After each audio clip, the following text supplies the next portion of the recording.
Hey everybody, what's up? It's your girl Bondy Blue, and I am back for another Bondy Blue show, the podcast. Okay, yes, this is the fourth video of the day. I meant to get this out actually like 2 days ago when I did the live, but I kind of wanted to wait because there are so many things to talk about. Okay, but first I want to get the political things out of the way because I have some other topics that I want to get into, but this is my more political, commentary. So the Trump told Bob Woodward in a recorded interview that he knew coronavirus was actually quite deadly and airborne in February. That's when, he actually recorded the interview, which means in some way he knew prior to February, probably like around December, January. And if he would have acted then, maybe he would have saved hundreds of thousands of lives, okay?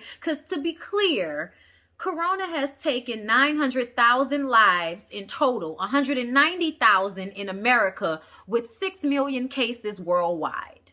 That could have been curbed had someone acted accordingly and did their job, but they didn't. He was afraid that we would get scared and there would be panic, as opposed to what's happening now. Food shortages, people are sick, people don't have jobs. I mean, actually, what is that? 30 million people are on some type of government assistance. Is this what you wanted, Republicans? I'm just asking for personal reasons because you guys always are talking about how everybody's asking for handouts. But if somebody would have just done their job correctly at the beginning, we wouldn't have to have 30 million people on government assistance.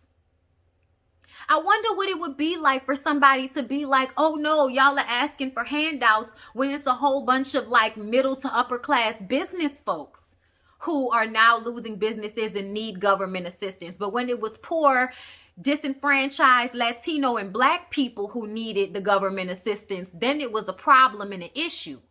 But now that you need it to save your business, it's okay. I'm not surprised at the lies. There are always lies from politicians, specifically the one who holds, the seat of president of this country right now, okay? The Trump. He spoke about this with this man who was writing like a book about him. So I don't understand what he thought was going to happen when you say something that contradicts what you told the American people in a recorded interview. I guess he thought he was protected because Bob is also Caucasian. I don't know. Either way, it just even more shows how dumb he is. Stupid, if nothing else. And a troll. Let's not forget about that. That's one of the main reasons why I didn't want to vote for him, because I felt like he's a troll. Why are y'all actually considering him, in the office of presidency? He's a troll. But you know what they did? They made him the Republican candidate, and then they elected him. And here we are. Pandemic, racial tensions, high unemployment. The country is in the shitter.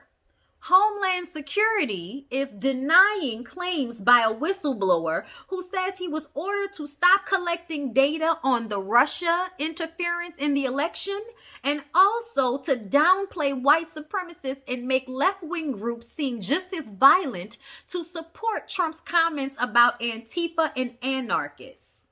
Trump's people denied this. Sounds like a lie to me.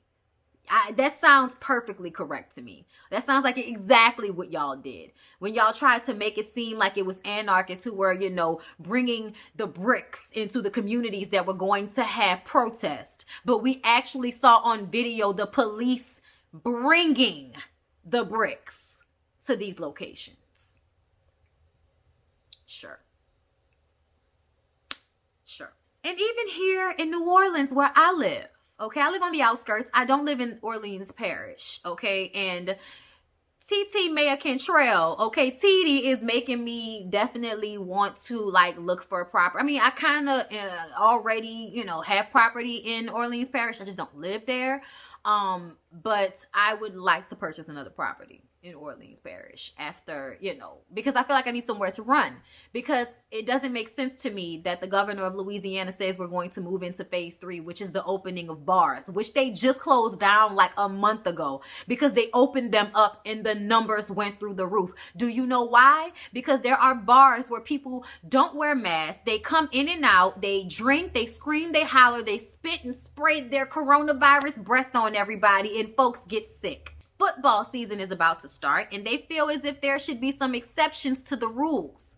I feel like everybody is stupid and we need to lock all of this down. Watch it from your house like you did the basketball games. Watch it from your house. But no, I don't think that there should be high school, college, national football. Like, national football is different because they can like quarantine themselves as far as, like the teams and stuff like that. But like college and high school, no. Y'all have to go home to y'all family members who y'all are gonna make sick after y'all finish rolling around in the dirt spitting on one another. Like, no. Mayor Cantrell of New Orleans told y'all that they're in phase 2 in New Orleans. It doesn't matter what the rest of the state is doing. In New Orleans, we're in phase 2, which means the bars are not open and no high school football, college football cannot be played. Period. Okay? I love her. I love how intelligent and strong she is and how she don't allow any of y'all crazy ass people that care more about football than y'all lives to punk her. And I also don't appreciate the sentiment that if you don't want to go out, then you should stay home, but everybody else should be able to come out and make everybody sick. What you don't seem to understand is this is not a personal choice. You go out into the world, to the grocery store after you've been to a bar or a game and then make me sick because I needed to go get food versus being out and about with no mask on like y'all like to do, which is what y'all do in some of these bars. Okay, I've seen it for myself. Okay. So personally, I'm honestly very annoyed with the conversation in my own state about how we should make allowances because y'all like football so much. Like, cut it out. I really can see this 20 years down the line when more of hundreds of thousands of people have died, or a whole bunch of people in just your family have died. And then you're going to feel sorry that we didn't stay inside and we didn't control ourselves and, stop acting as if we can't stay at home and watch football from our damn house and drink in our damn house. Like, you can do all of this at your house. It's amazing to me how people get so upset when they're told what they can't do. And Black people, child, we've been told what we can't do our whole damn lives. Okay, this ain't nothing new. You can't go outside. You can't do this. You can't do that. That's fine with me. I don't want to die anyway. I like being able to breathe. Okay? That's where I'm at with it politically. Okay? I'm annoyed with some of these people, but at the end of the day, I'm appreciative of the mayor of New Orleans for telling y'all that it is phase 2 and that's it. Now, let's move on to some of the other topics. The first topic is Cardi B. Cardi B hired a private investigator to arrest a teen Trump supporter who leaked her address. I love it. I love it. Let's read what the Jasmine brand has to say about it. WAP rapper Cardi B says that her public disdain for President Donald Trump has made her a target for his supporters. She alleged that one went as far as getting her address posted online and told people to vandalize her house, she said during an Instagram live.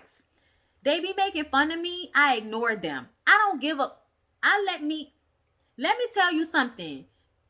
Shit gets too intense that a Trump supporter posted my address and encouraged people to dox my home, to put my house on fire.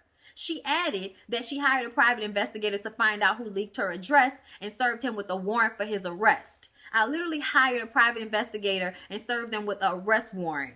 This boy was a teenager. His parents were shook. Okay? And you know what that means? That means that y'all probably incite that type of hatred in your children. And so when the cops come knocking because your child is online doing illegal things like putting people's address on public platforms, okay? I'm sorry, that's not cool. I don't think that's okay. And I hope that he went to jail. Okay, I have millions of followers. I pay millions in taxes. I have the #1 song in this country. I have the #1 song in the UK. I have the #1 song in Australia. I have the #1 song in New Zealand. Just like I can make millions of people pop there, I can make millions of people go vote.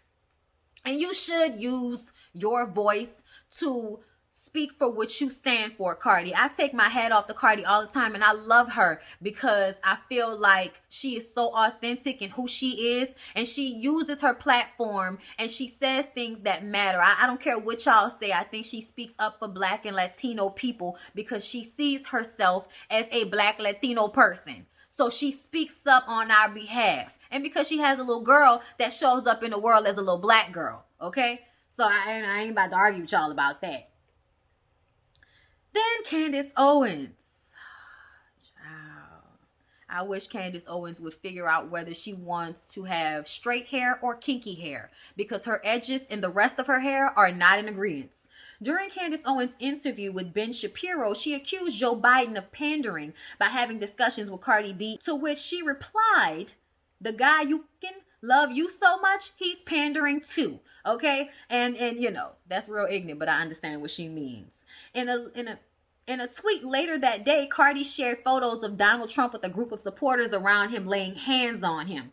This is what pandering looks like. I will never praise no politician, not even Obama, FDR, or Bernie, only the Lord. This is how Trump panders with Black people, while Candace concerns how Joe panders with me. Okay? And I feel like, Cardi, you better get it together. You better get it together.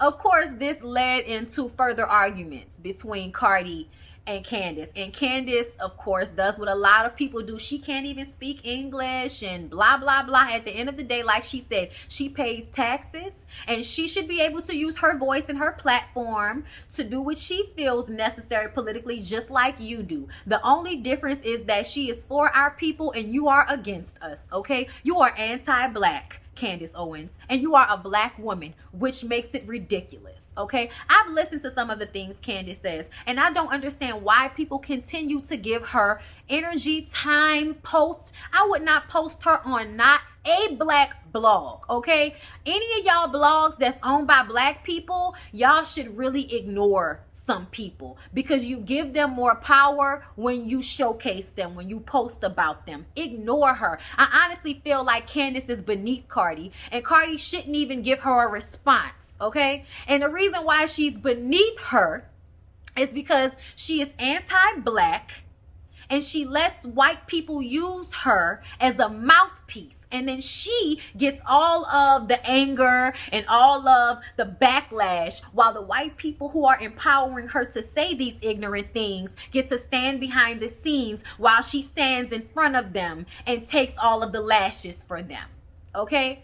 She depletes herself while they stand behind her and allow her to do so. And then they didn't even invite her to be a part of the Republican National Convention.